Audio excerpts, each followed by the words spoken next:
I can't believe the college basketball season's already done. Now we know who is crowned the national champions. For the women, it's going to be South Carolina, undefeated. What a remarkable season. And then for the men, it's going to be UConn, who again had what a remarkable season for them. As far as the women go, Alessandra, what a great year for women's basketball. Dawn Staley really belongs in that group of Pat Summitt and Gina Auriemma, these great women's coaches. She has been fantastic, and that should be the story. But the story really was Caitlin Clark and what she did with Iowa, and I give her credit.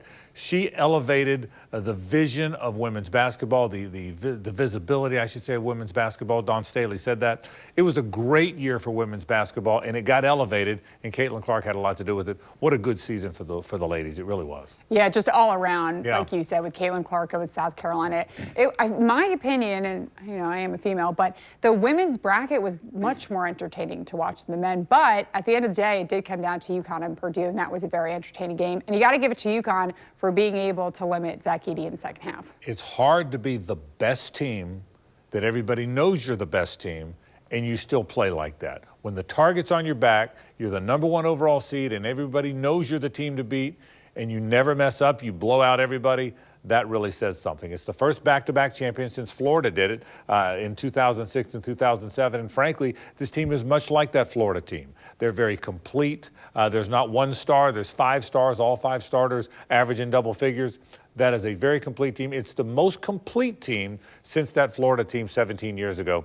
UConn is really good. Danny Hurley is really good, a very deserving champion. Alessandra, I didn't think that would be a close game. Turned out it wasn't a close game. I wasn't surprised at all. And some bragging rights. I remember a couple weeks ago when we were previewing March Madness, you said that UConn was going to win. Yeah, I did. Now, I didn't exactly go out on a limb. I mean, they were the best team, but yeah, UConn's really good, and he's got it figured out. It's hard now. You got to balance the portal. You got to balance high school players. You got to make them mesh. You got to play offense now. It used to be defense. Now you got to score.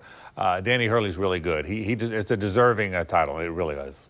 Finally, I just want to say I came in second, right behind Justin Barney, my boss in the News for Jax bracket. Yeah. But you got to let your boss win. I want to keep my job. I had you predicted ahead of Barney, so I'm surprised you finished behind him. Yeah, you hear that, Justin?